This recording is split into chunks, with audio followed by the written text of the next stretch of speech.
سنا کان کھول کے کہ یہ جس نظام کو تم مانتے ہو میں اس کو نہیں مانتا. اسلام کے پہلے کلمے میں حکم دے دیا کہ لا الہ، کہ نہیں ہے کوئی معبود الا اللہ، سوائے اللہ وحدہ لا شریک. اللہ اکبر.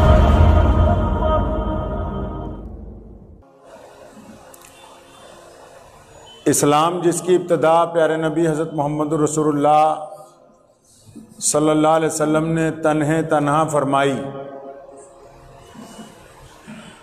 اور رسول کریم صلی اللہ علیہ وسلم کی مکہ مکرمہ میں پیروی اختیار کرنے والے لوگ صرف چنندہ ہیں، جن میں ام المومنین ہم سب کی ماں حضرت خدیجۃ الکبریٰ رضی اللہ تعالی عنہا، مسلمانوں کے پہلے خلیفہ امیر المومنین سیدنا ابو بکر صدیق رضی اللہ تعالی عنہ، اسلام کی شان مؤذن رسول سیدنا بلال حبشی رضی اللہ تعالی عنہ، اور بچوں میں سب سے پہلے اسلام قبول کرنے والے سیدنا حسن و حسین کے والد، مسلمانوں کے چوتھے خلیفہ جناب سیدنا امیر المومنین مولا علی رضی اللہ تعالی عنہ، آپ صلی اللہ علیہ وسلم کے چچا ہیں سید الشہداء حضرت حمزہ رضی اللہ تعالی عنہ، گنتی کے چند لوگ. اور آج دیکھیے ہم لوگ یہاں لدھیانہ میں بیٹھے ہوئے ہیں، الگ الگ رنگ بھی ہے، نسل بھی ہے، زبان بھی نہیں ملتی جلتی، لیکن ہمارا کلمہ لا الہ الا اللہ محمد رسول اللہ صلی اللہ علیہ وسلم. اسلام کی جو بنیاد محمد رسول اللہ صلی اللہ علیہ وسلم نے رکھی نا، وہ اس انداز سے رکھی ہے کہ اب قیامت تک آنے والی حکومتیں سازشیں کرتی رہیں گی، اسلام مخالف طاقتیں سازش کرتی رہیں گی، لیکن اس بنیاد کو کوئی ہلا نہیں سکے گا. آپ نے سنا ہوگا اکثر ہمارے ساتھی کہتے ہیں کہ ایمان بناؤ، ایمان کو مضبوط کرو،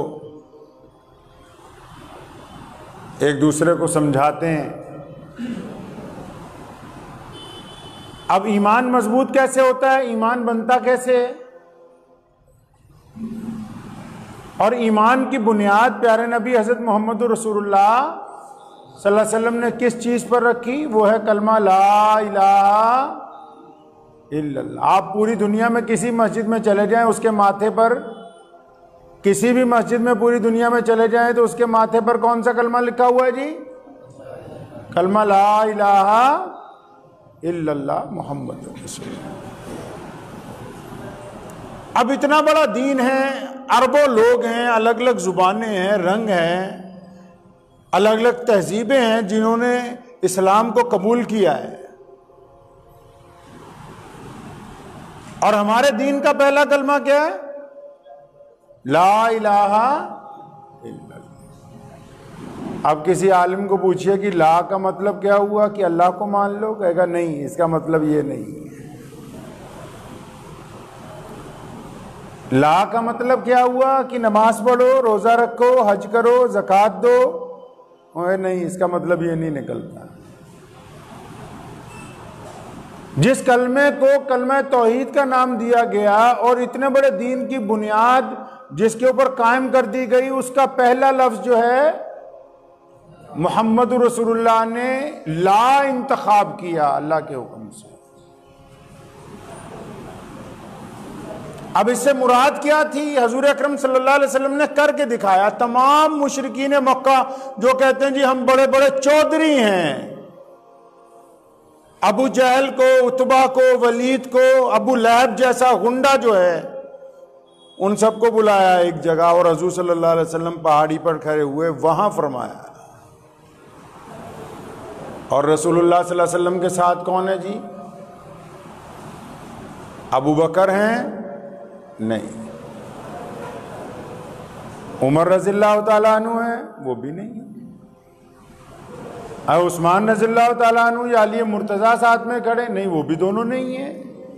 کیا آگے کوئی خالد ابن ولید جیسا جرنیل کھڑا ہے؟ نہیں۔ کیا ابو عبیدہ بن جراح جیسے لوگ وہ موجود ہیں رضی اللہ تعالیٰ عنہ؟ وہ بھی نہیں ہے۔ کیا بلال اور ابو ہریرہ رضی اللہ تعالیٰ عنہ جیسے جانثار ساتھ میں؟ نہیں، پتہ لگا وہ بھی نہیں ہے۔ کیا مسلمانوں کی ماں ام المومنین حضرت خدیجۃ الکبریٰ ساتھ میں کھڑی ہیں؟ پر نہیں، وہ بھی نہیں ہے۔ حضور اکرم صلی اللہ علیہ وسلم تو تنہا ہے، دائیں بائیں آگے پیچھے کوئی بھی نہیں، سوائے اللہ کی ذات کے کوئی نہیں ہے۔ اور رسول اللہ صلی اللہ علیہ وسلم اس وقت کیا کر رہے ہیں؟ پہاڑ پہ کھڑے ہو کے تمام مشرکین کو بلا کے اسلام کی بنیاد رکھ رہے ہیں۔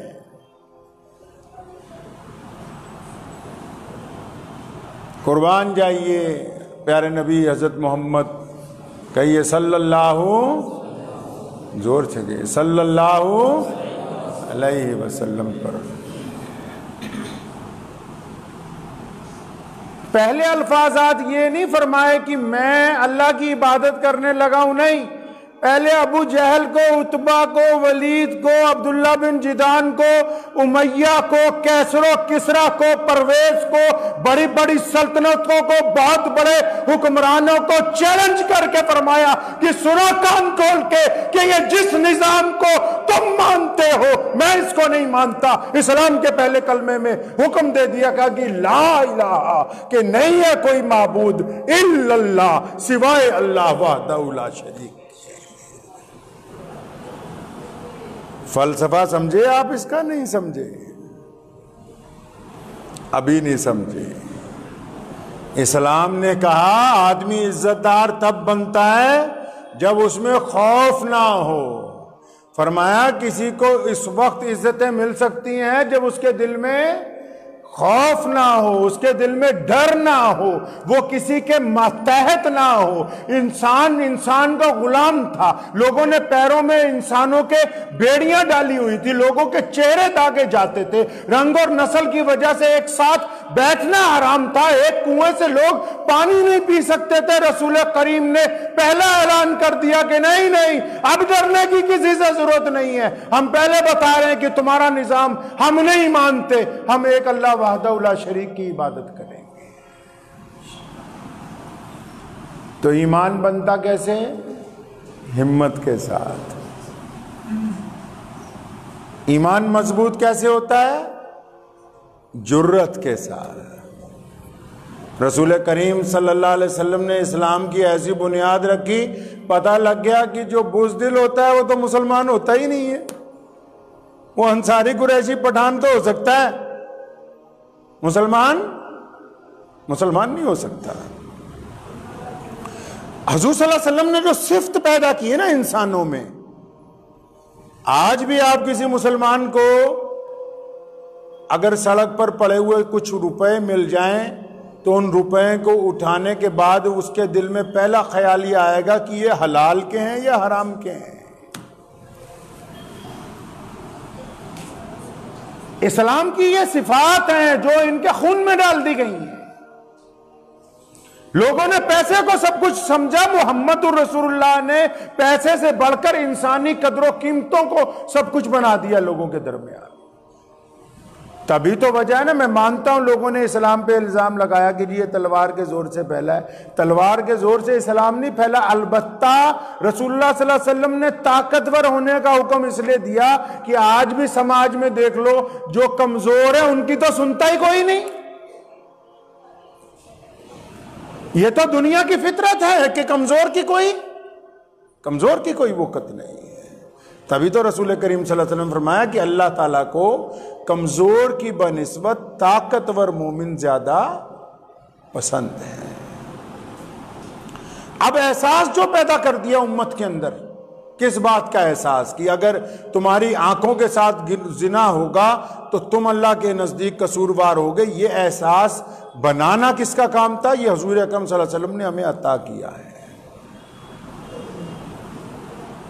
آج گرچہ دنیا میں کروڑوں برائیاں ہیں، بہت سارے لوگ الگ الگ طریقے سے اسلام پر حملہ آور ہیں، لیکن آج بھی اخلاقی طور پر ہم اس بات کا دعویٰ کرتے ہیں کہ دنیا کی تمام اقوام میں اللہ تبارک و تعالیٰ نے مسلمانوں کو وہ فضیلت عطا کی ہے کہ ان کو حلال اور حرام کی تمیز باقی۔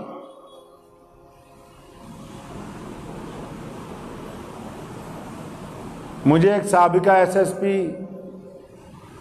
جب ہم لوگ قادیانیوں کے مسئلے میں جیل میں تھے تو وہ میرے ساتھ رہتے تھے، تو مجھے پوچھنے لگے کہ آپ لوگوں کا دین کیسا ہے؟ میں نے کہا ہمارا دین ایسا ہے کہ آپ کے گھر میں شراب آتی ہے؟ کہتا آتی ہے، فریج میں رکھتے ہیں۔ تو میں نے کہا ایسے غیر مسلموں میں 50% لوگ ہیں جن کے گھروں میں شراب فریجوں میں پڑی ہے اور اس کو وہ برائی نہیں سمجھتے۔ 50% سے بھی زیادہ ملیں گے جس کو وہ برائی نہیں سمجھتے کہ نہیں جی یہ تو چلو کوئی بات نہیں، انٹرٹینمنٹ ہے۔ تو میں کہا اگر کوئی مسلمان شرابی بھی ہوگا نا تو وہ باہر پی کے آئے گا، اس کی آج تک اتنی ہمت نہیں ہوئی کہ وہ اپنی بیوی کو بولے کہ یہ میں شراب لایا ہوں اور تم اس کو میرے ٹیبل کے اوپر لگا دو۔ یہ احساس، گناہ کا جو احساس امت کے اندر پیدا ہونا ہے، یہی سب سے بڑی بات ہے۔ گناہ کا احساس جب بیدار رہے گا تو ہم راہ راست کے اوپر قائم رہیں گے۔ حضور اکرم صلی اللہ علیہ وسلم نے تمیز ہی تو کی ہے دنیا میں، لوگ ظالم تھے ان کو پتہ ہی نہیں ہوتا تھا ہم ظلم کر رہے ہیں۔ ابو بکر صدیق رضی اللہ تعالیٰ عنہ، حضرت عمر فاروق رضی اللہ تعالیٰ عنہ، شرجیل بن حسنہ رضی اللہ تعالیٰ عنہ، عبد الرحمن بن عوف، یہ وہ لوگ ہیں جو اربوں پتی تھے۔ اور جس دن رسول کریم نے کہا کہ غلام کوئی نہیں ہے آج کے بعد، غلاموں کو آزاد کرنا چاہیے، غلاموں کو اپنے برابر بٹھا کر کھانا کھلاؤ، غلاموں کو اپنی طرح لباس پہناؤ، غلاموں کو وہی چیز کھلاؤ جو تم کھاتے ہو۔ شرجیل بن حسنہ کہتے جب میں نے اپنے غلاموں کو ساتھ دسترخوان پہ بٹھایا، کئی تو گھبرا گئے کہ لگتا آج ہمیں نوکری سے تو نہیں نکالنے والا۔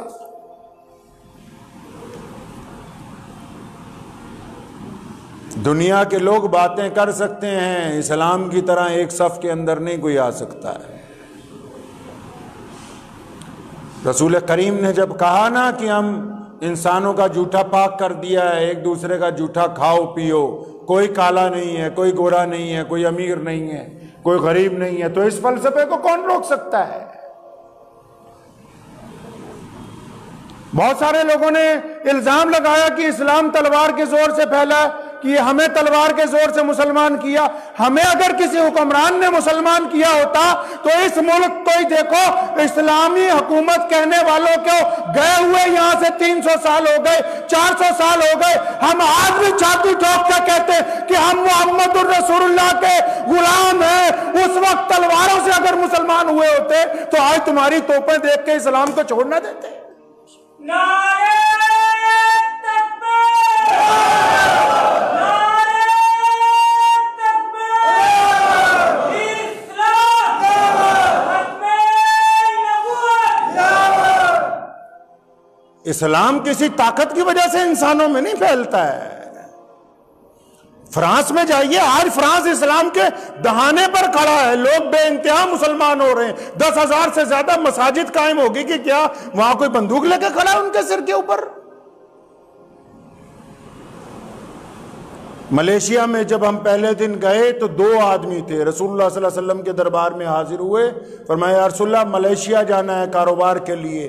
رسول کریم نے کیا خوبصورت بات کی، فرمایا میرے صحابہ جب جاؤ گے کاروبار شروع کرو گے، لوگوں کے نفع کا کام کرنا ہے، اپنے نفع کا کام نہیں کرنا۔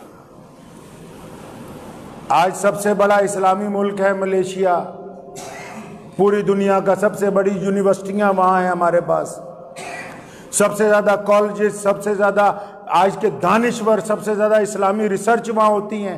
اور ان کو کوئی تلوار لے کے گیا نہیں، وہ جب 2 صحابہ گئے نا، انہوں نے جا کے جکارتا کی منڈی میں دکان کھول لی۔ اب جب دکان کھولی، جو بندہ مال لینے آتا ہے نا، اب کئیوں کو پتہ نہیں ہوتا، نیا نیا گھر بناتے ہیں، دکان چلاتے، جب مال لینے جاتے ہیں تو اکثر دکاندار ان کو رگڑ دیتے ہیں۔ اب ان کے پاس کوئی مال لینے آتا ہے اپنی ضرورت کی بات کرتا ہے تو اسے پیار سے سمجھاتے ہیں کہ بھیا تو یہ جو 1000 روپے خرچے گا فلاں تھان کے اوپر، یہ فلاں ٹکڑا لے جا، اس سے تیرا کام بھی بن جائے گا، 900 روپے بھی بچ جائیں گے۔ اب جب اس طریقے سے کام شروع کیا نا اور 5 وقت دکان بند ہونے لگی، کس لیے؟ نماز پڑھنے کے لیے۔ آہستہ آہستہ پوری منڈی میں مشہور ہو گیا بھی 2 لوگ آئے ہوئے ہیں عرب کی زمین سے، 2 ایسے مسلمان آئے ہیں کہ جو اپنے فائدے سے زیادہ گاہک کے فائدے کی بات کرتے ہیں۔ لائنیں لگنے لگ پڑیں باہر، کاروبار بھی بڑھتا چلا گیا، لائنیں لگنے لگی، اور جب دکان بند ہوتی تھی نماز کے ٹائم تو لوگ ایک دوسرے کو پوچھتے تھے بھی یہ جاتے کہاں ہیں،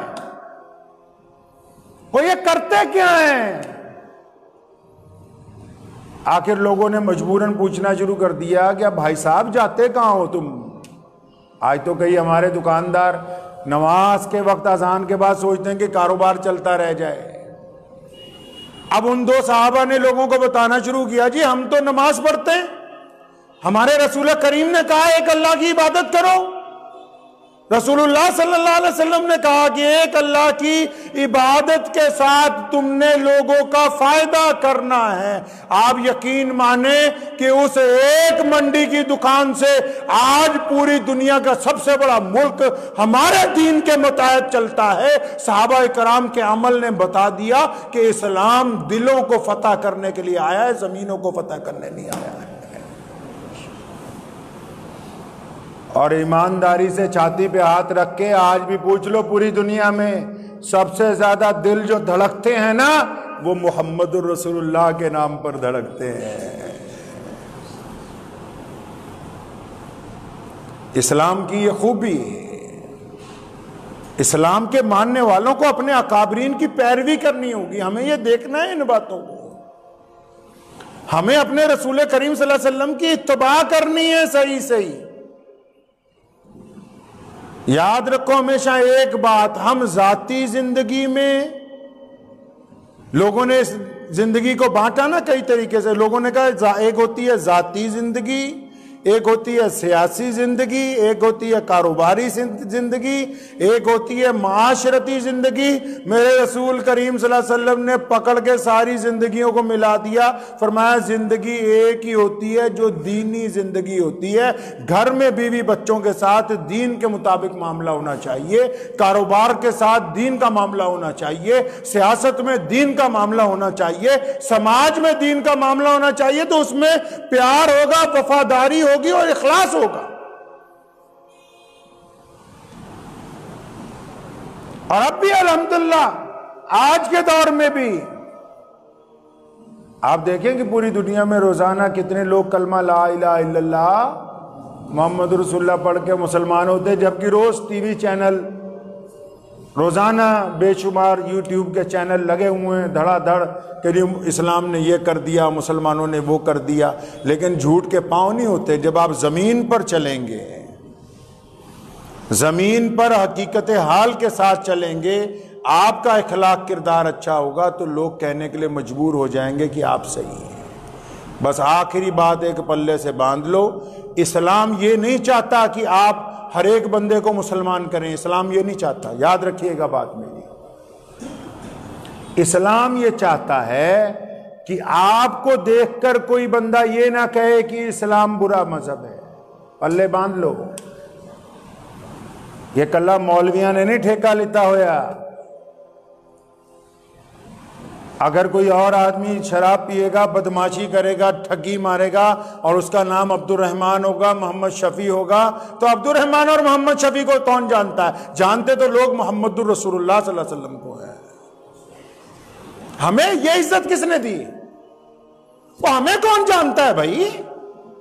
ہمیں تو یہ عزت محمد الرسول اللہ نے دی ہے نا۔ کہ اگر کوئی قریشی مسلمان نہ ہو، اگر کوئی انصاری مسلمان نہ ہو، کوئی پٹھان مسلمان نہ ہو، اگر کوئی سیفی مسلمان نہ ہو تو کیا وہ عزت کے اس مقام تک پہنچ جائے گا جو اب اس کو ملی ہے؟ پہنچ سکتا ہے؟ نہیں پہنچ سکتا۔ یہ جو عزتیں ہم لیے پھرتے ہیں یہ رسول اللہ نے عطا کی ہیں۔ کس نے عطا کی ہیں جی؟ رسول اللہ نے عطا کی. کہو صلی اللہ، اور زور سے کہو صلی اللہ، صلی اللہ. یہ رسول اللہ نے عطا کی ہے. اب کرنا یہ ہے کہ آپ جس دکان پر کام کرتے ہیں وہاں کبھی دھوکہ نہ ہو، اس کا مالک کبھی یہ نہ کہے کہ عبد الرحمن نے دھوکہ کیا ہے. اب کرنا یہ ہے کہ آپ کے پاس جو نوکر رکھا ہوا ہے وہ کبھی یہ نہ کہے کہ محمد شفیع نے میری تنخواہ مار لی ہے. اب کرنا یہ ہے کہ جس محلے میں ہم رہتے ہیں وہاں کی عورتیں کبھی یہ نہ کہیں کہ یہ جنید چلا جا رہا تھا، اسلم چلا جا رہا تھا، ہماری طرف گندی نگاہ سے دیکھ رہا تھا. اب کرنا یہ ہے کہ بازار کے اندر ہماری نگاہیں نیچی ہوں، دوسرے کی ماں بہن بیٹی کو اپنی ماں بہن بیٹی سمجھ کے عزت سے پیش آئے. اب کرنا یہ ہے کہ دوسرے کے دل کو